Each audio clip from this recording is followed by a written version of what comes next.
G'day, Tragic here, and we're back in part 2 of this incredibly long, never-ending video, and we're going to jump straight into it, try and get this one under an hour. Can we do it? And we're going to start with the pawn shop, which is a 2 of diamonds with 1 control point. It's a private location. Remember, private locations, if they get invaded, you gain bounty. After a player plays a non-gadget goods, this deed's controller gains 1 ghost rock. Interesting. I like this one. I mean, the 2 of the diamonds doesn't impress me too much, but I do like the effect. There's going to be a lot more goods being played now and then, because we've seen this is going to promote a goods deck, absolutely. So you're going to be seeing more goods. But the chances are this will trigger. I like it. I'm not a big fan of the diamonds, of the 2 of diamond slot, but it does give us, it's very cheap, it does give us a resource, and it can produce Ghost Rock during the game. And remember, this doesn't require a boot, and I'm pretty sure this will trigger multiple times, unlike, say, a dude's ability, which can't be triggered multiple times. Okay, next, I'm going to try and speed this up. My last video was really long. Okay, California Tax Office, private government. Okay, comes into play booted, interesting. Okay, so you got to control it for a whole turn. Control a noon boot. Choose another player's dude. The dude's owner either pays the dude's upkeep or discards that dude. Reduce the dude's upkeep to 0 until the next upkeep phase. Interesting. This is a very good card. I like this card a lot.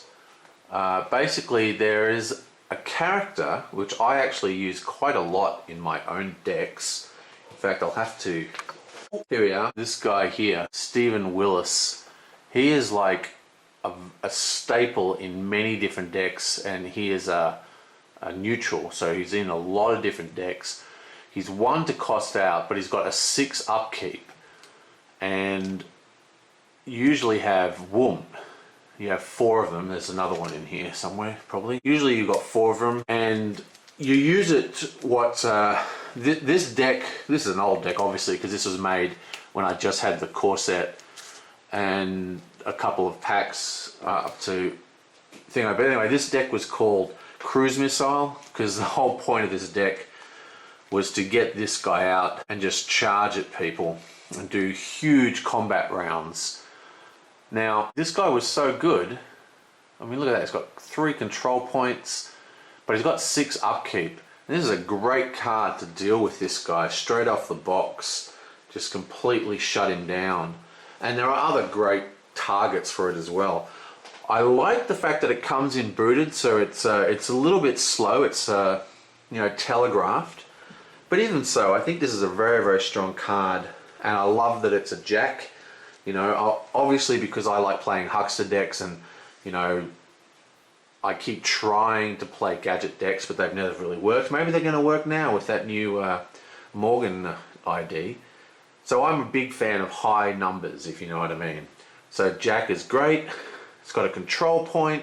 It's got a great ability to take out people, because a lot of people play with zeroed out resources. You see that all the time.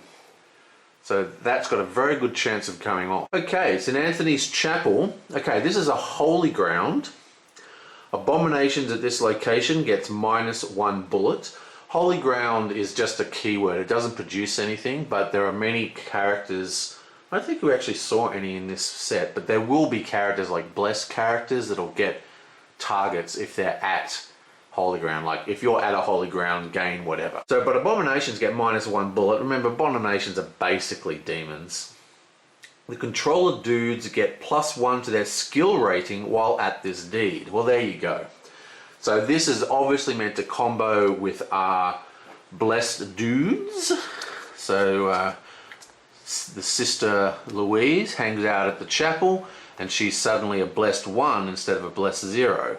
Plus, abominations get -1 bullet when they're trying to take over the place. Very, very cool. I like this one as well. Again, it's a queen, which fits very nicely into people that are trying to pull out blessings. Okay, next, the Wheatley Estate. More Wheatley stuff. Oh, by the way, you know how I said that Wheatley reminded me of something? I know why now, because I looked it up between videos. Wheatley was actually a major, not a faction, but a major, family in the original Doomtown. So it's sort of like a throwback. Okay, so the Wheatley Estate, private. Dudes not controlled by the deed's owner, boot after moving here. Excellent. Wow, that's awesome. It's a king. It's got 2 control points. Control a new boot. Move a non-dude card from your boot hill to your discard pile. Well, this is excellent. I really like this. For starters, I love that it's a king. You know me. I like my high numbers so I can get my hexes to cast correctly. But what's interesting about this is the auto booting thing going on. Basically, it's protecting itself. You know what I mean?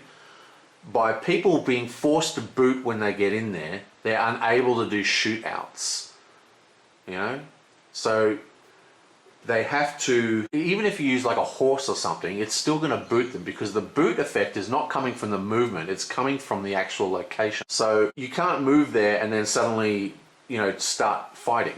So it's got this sort of self-protection, so it's easy to protect. It's worth 2 control points, by the way. But this ability itself is also excellent. Control a noon boot. Move a non-dude card from boot hill to your discard pile. I mean, cycling. How can you not like cycling? Just pull them out of ace cards. You don't have to worry about them so much. It's not a huge amount of targets that you'd be mainly going for. But what you're really looking at here is a king with 2 control points that auto protects itself. Excellent. King the Wheatley Estate. Outlaw Mask. We're already into the goods. Didn't have many deeds at all. Attire.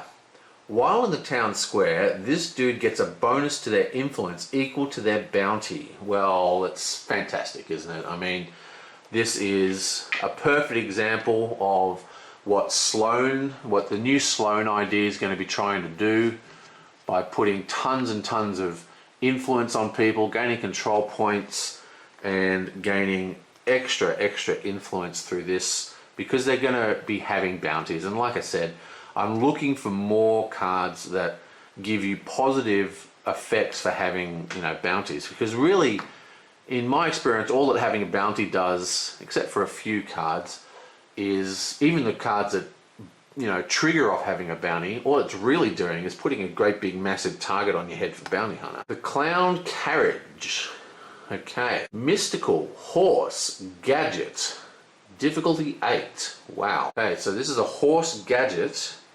There was a girl in here that triggered off a horse gadget, if I remember correctly.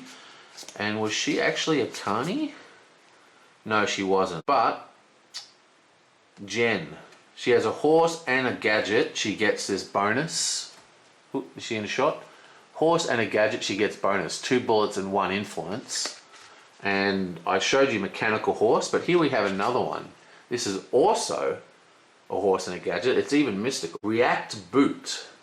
When forming or joining a posse, this dude and unbooted abominations at the dude's location do not have to boot to join the posse. This does not allow a booted dude to join a posse. Play an abomination from your hand into your posse. Okay, well this is extremely strong. One of the real tactics in the maneuvering in this game that I've found is forcing combat, and to defend locations, people have to move into it. And during the combat, when you move, you boot, right?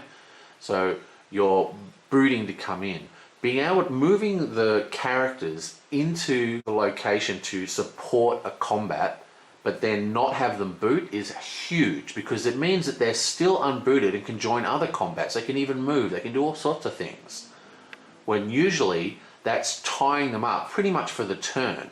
So that entire strategy can be circumvented by this card. This is a great card, one I'm definitely going to use. I love it. And then I think that is actually better than its shootout ability, which isn't bad at all. Just like bam, play another abomination from your hand as a surprise trick play during the shootout. Excellent. Excellent card. Love that a lot.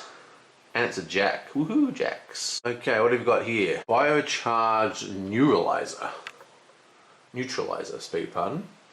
It's a weapon gadget. Difficulty 9. Woo.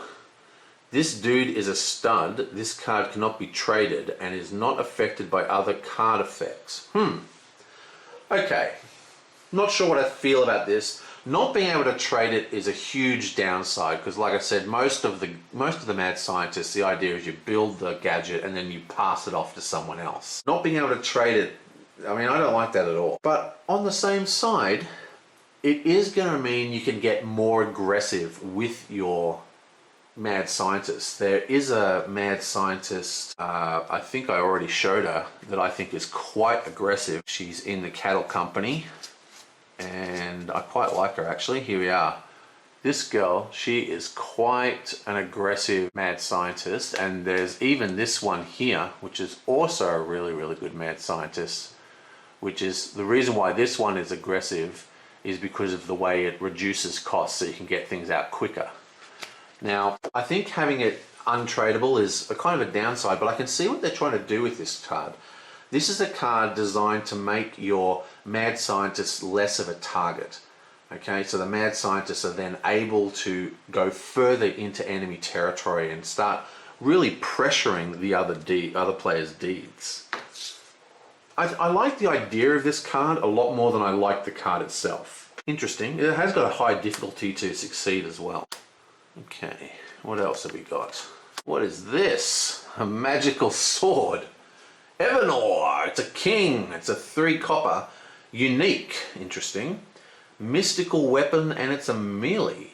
If there is an unbooted non-melee weapon in the opposing posse, this goods provides no bullet bonus. Okay, that's pretty lame. Okay, so what this is saying is that the bullet bonus of +3, if you actually are in any kind of posse where your opponent has any kind of ranged weapon, okay, then boom, this sword is useless because obviously, you know, you've got to run up close.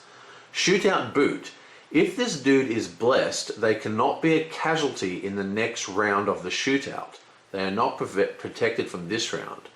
If you win this round, the loser takes 1 additional casualty. Okay, so this is an interesting card, and I think it combos quite nicely with the upgraded version of Mr. Lee Harvey here, which also has an ability that triggers... it's not Lee Harvey. No, wait. No, not Lee Harvey. It's the priest. Here we are. Groth.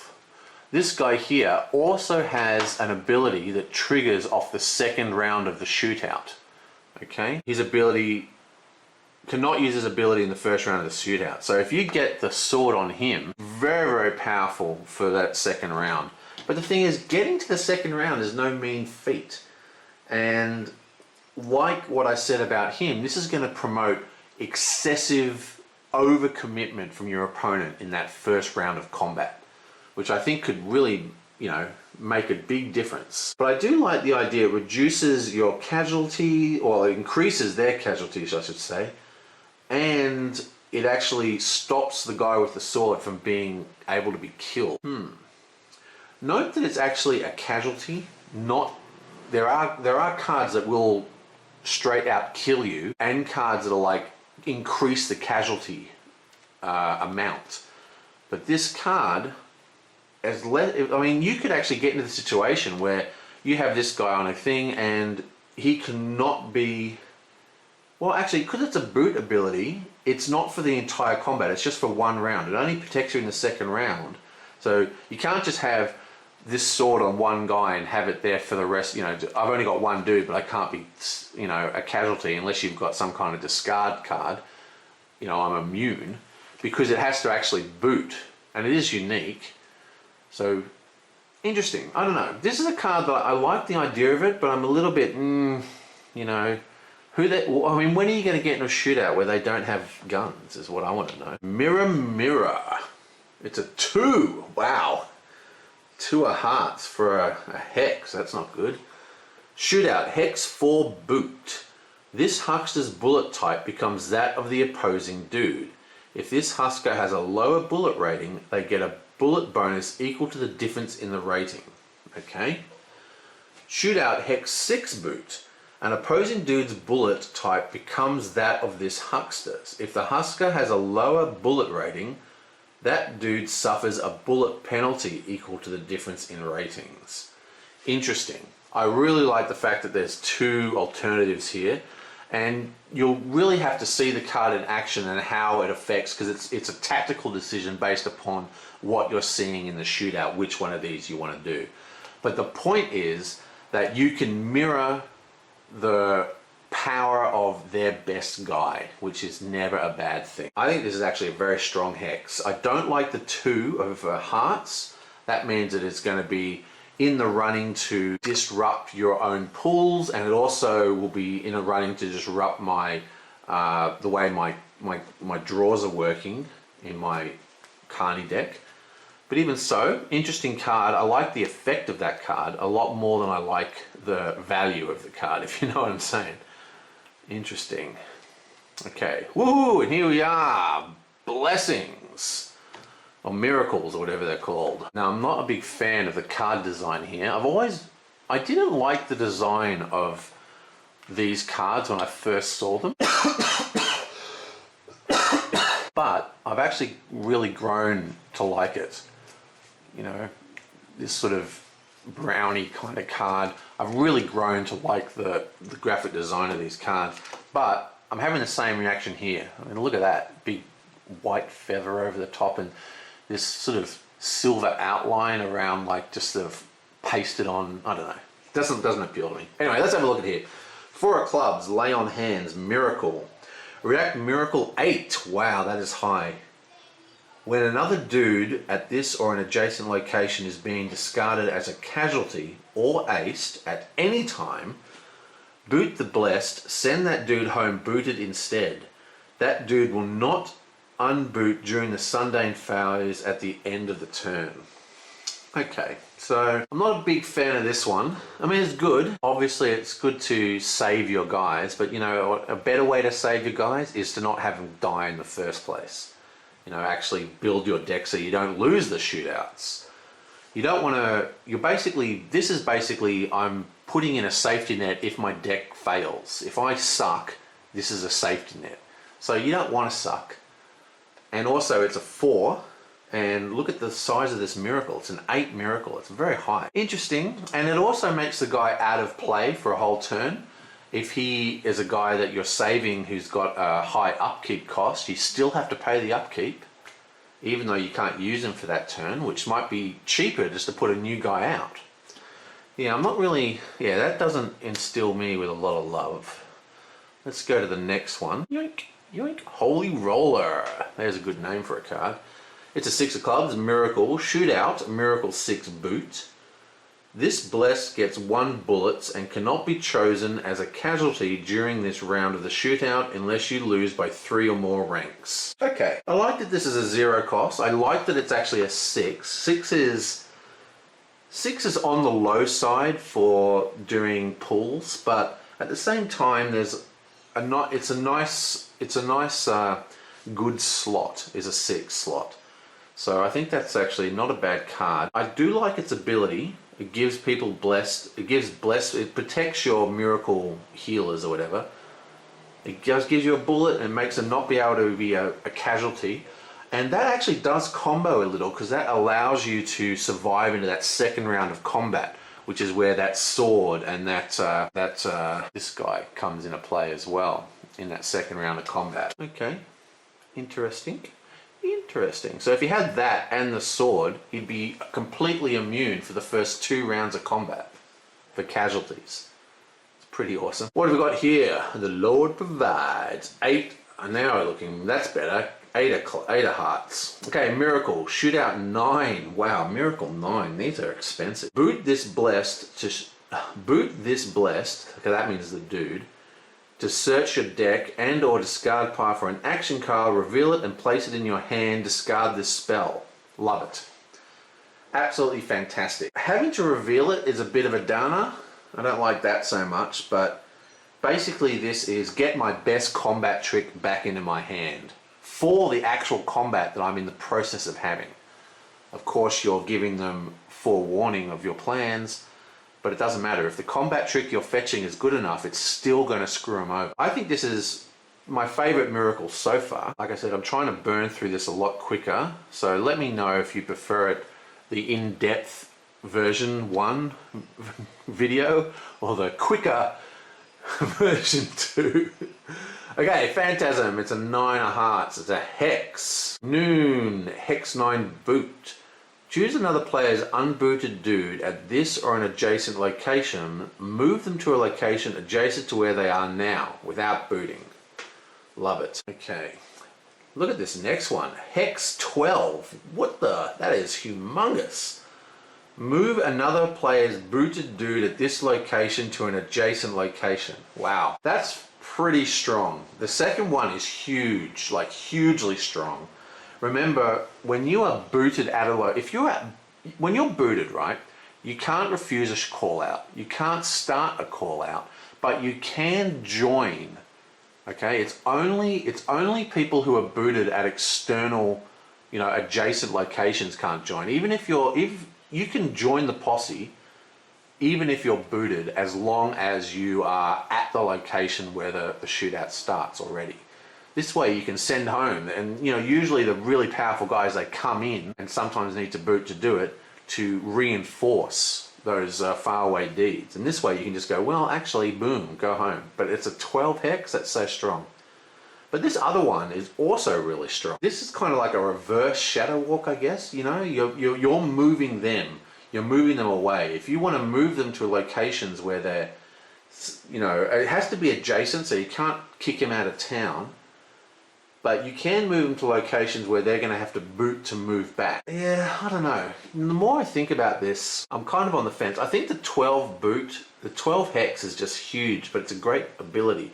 The second one's not as strong as I would have liked now that I'm thinking about it a little bit more detail. It's an interesting card. I think it's a little awkward to use this card. It seems like you'd need to have the exact right situation happen and then go, well, now I'm going to do this. But if that situation never comes, it's sort of dead. You want to have cards that cause the situations, not just react to other situations. Okay, Walk the Path, Miracle. Noon boots 6, that's a little more like it, and it's a 10. Move one of your dudes to this blessed location from any location without booting. Wow, that's just super strong. One of your dudes in any location joins the blessed's posse, moving if necessary. Unboot that dude. Well, okay, this is the reverse shadow walk. Definitely. Okay, see, when I first read this one here, I thought it was talking about your own people, but it's actually talking about your opponents, the Hex 9. But this one is definitely, it's sort of, everyone moves to the blessed guy rather than moving themselves. Yeah, I think this is extremely strong, and this is a fantastic card, because I think movement is really such a strong effect in this game, and being able to move freely from any location, it unboots them if they have to boot for the movement, does actually require them to do a normal move, which means we're talking, well, actually, this one actually says from any location, doesn't it? Yeah, so that even can pull people from out of town. Interesting. Okay, Soothe. Miracle. New Miracle 10 boot. Wow, miracles are really expensive. Boot this blessed to unboot another dude at this or an adjacent location. Wow. That is fantastic. It's a queen. Yeah, this is a great card because, the way adjacency works in this game is quite interesting because there's two sorts of adjacency really. There's adjacency, the concept, like the normal way people understand adjacency, and then there's a special version of adjacency which tells you whether dudes boot or don't boot when they move. But the point is, it's very strict with the movement. Like pretty much almost all places you move are going to boot you except for a couple. But their adjacency is completely different. So many things are adjacent. Like if you're in the center, you're adjacent to everything. You know what I mean? So it doesn't matter where you are in the map, you can always unboot people in the center of town. Or if you're in the center of town, you'll unboot them at any building. Very, very good. Now, remember, one of the things that's interesting about this game is that you can't use player abilities more than once, even if you unboot them. You know what I mean? You have to use stiff drink or something like that to get them to play their ability a second time. Abilities are pretty much all once off for dudes. Okay, Swinford finds trouble. Shootout. Boot one or more dudes in your posse. As you boot each dude, choose a dude in the opposing posse with a lower bullet rating. Boot the chosen dude or send them home if they are already booted. Okay, so this is a very good card. It's a 4, which is fine because if you're playing an action deck, you don't have to worry as much about the hexes and the miracles and all that kind of stuff. But you can send people home out of the posse. You can boot their guys with all their shootout plays. Excellent. I mean, this is an excellent card. Love it. And it's a 0 cost, which is exactly the right price for a combat trick. Under the weather. Choose a dude and pull. If the pull equals or exceeds their grit, boot them. If it exceeds their grit by 6, that's hard to do, or more, send them home booted. Not a big fan of this one. I mean, obviously there are cards that this is going to be very, very good for. Yeah, I don't know. That one, this is a noon ability too. It doesn't go off in shootouts. I don't know. It's not really... I don't really like this card a lot. Doesn't really interest me. Let's have a look at the next one. Faster on the draw. Shootout. Your dude gets +1 bullets. If they are a deputy, they become a stud. One opposing dude gets -2 bullets. Well, this is a good card, and obviously it's, you know, designed for a deputy deck because you get that extra ability. I don't think you'd play it if you didn't have a deputy. You know, a +1 bullet and he becomes a stud, plus you get -2 bullets on your opponent. I mean, seriously, that's great. And it's a 0 cost shootout card. Can't go wrong with that. That's an excellent card. Yeah, boink. Yeah, boink. This will hurt in the morning. Oh, what a terrible drawing. Sorry, that drawing sucks, whoever drew it. I hate to tell you, but it sucks. Cheating resolution. Finally, a cheating resolution. Choose and discard 1 or 2 cards in an opponent's illegal hand. Replace them with cards drawn from the top of the owner's deck. If your hand is legal, then for each card discarded, your opponent must either pay you 1 Ghost Rock or ace the card. Okay, I don't like this card much at all. It's not too hard to play around cheating resolutions once you realize that your opponent has ways to punish you for cheating. It's not too hard to get around that. And plus, there's a good chance here that you're going to discard 2 of their cards and they'll draw better. I mean, that is an option. You know, you don't want to ever be able to do this and just go, oh, this is actually makes the hand better, which is something that can actually happen. And that's the kind of card that I really dislike. A random element that could actually hurt you. That's really on my radar as cards that I dislike. If they have good cards in their hand, you can obviously, you know, don't have any Ghost Rock, then you can do some acing. That's not bad, especially if they've got dudes or, you know, really good goods cards or whatever. Still, I don't like that card much at all because I don't like the possibility that it'll actually aid them. Okay, now we have a prayer. Noon. Choose one of your dudes who can attach miracles as a shootout play, and let me try this again. Choose one of your dudes who can attach miracles as a shootout play, and at any location. If the dude is not blessed, they gain bless 0, but must discard down all attached miracles after sundown. Okay, well, there's a lot of stuff going on in this card. I just don't think this card is particularly good. I'm unsure as to how this card will be used. I understand what it does, but at the same time, I mean, I understand the fact that it gets blessed, and I know that traits don't fall off in this game. So if you gain a trait and then you use it to target or to attach something, once the trait falls off, the item doesn't fall off, whatever, if it can only be attached to blessed people or stuff like that. But this is the bit that I don't understand, and I'll actually need help from the forums for this. But choose one of your dudes who can attach miracles as a shootout play. I mean, doesn't that mean they have to be blessed to actually do that? Anyway, I'll need to look that one up because I don't understand it. Whoops. I'm so profesh. Next, meet the new boss. Noon job. Mark the town square. If successful, your leader permanently gains +1 influence and 1 control point. Ace this card whether or not the job succeeds. 1 to play. Wow, this is strong. I like this a lot. Dominance in the town square is something as we're going to be seeing a lot of after this pack gets integrated into my decks, because it's created much more aggressive decks. Now, jobs are a very hard to use concept in this game. They seem extremely expensive. You're starting a shootout, for example. You're in the town square often. You know what I mean? So everybody can charge in and defend it. But even so, if you have dominance, noon jobs can be some of the most powerful effects in the game because of the risk. Influence and a control point. It slows down their win condition and increases your own win condition, and it thins your deck, you know? So you can't really count on these jacks to be part of your draw plans, because, you know, they're going to be getting discarded as the game continues. I think that's quite a strong card. I like it a lot. And I think that's it. Boom. So if I went a bit too fast, like I said, I was trying to speed up a little bit. Oops, I'm getting a lot of text messages at the moment. I've got a big epic game of 5-player Twilight Imperium this weekend, and everyone's starting to want to make sure it's all organized and who's bringing the beer and so forth and so forth. Okay, so I'm very impressed with this pack. I'm not as impressed with the miracles as I thought I was going to be. They are very expensive. I like the effect of them quite a lot, especially the ones that that one that did sort of the movement one. Where is that? This one here? Nope. Where was it? This one here, Soothe. Look at this. Boot this bless to unboot another dude at this or an adjacent location. That is awesome. And there was, here we are on this one here, Walk the Path. Fantastic cards.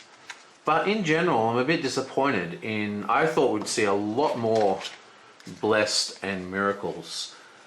I'm really hanging for the expansion that adds in the Shamans, because I really think that's going to be awesome. Really like this clown car. Going to definitely be adding that. Yeah, but all in all, I'm very impressed with this entire set. I think it's really shown a willingness. It's only got only 2 deeds in that whole pack of cards. That's crazy.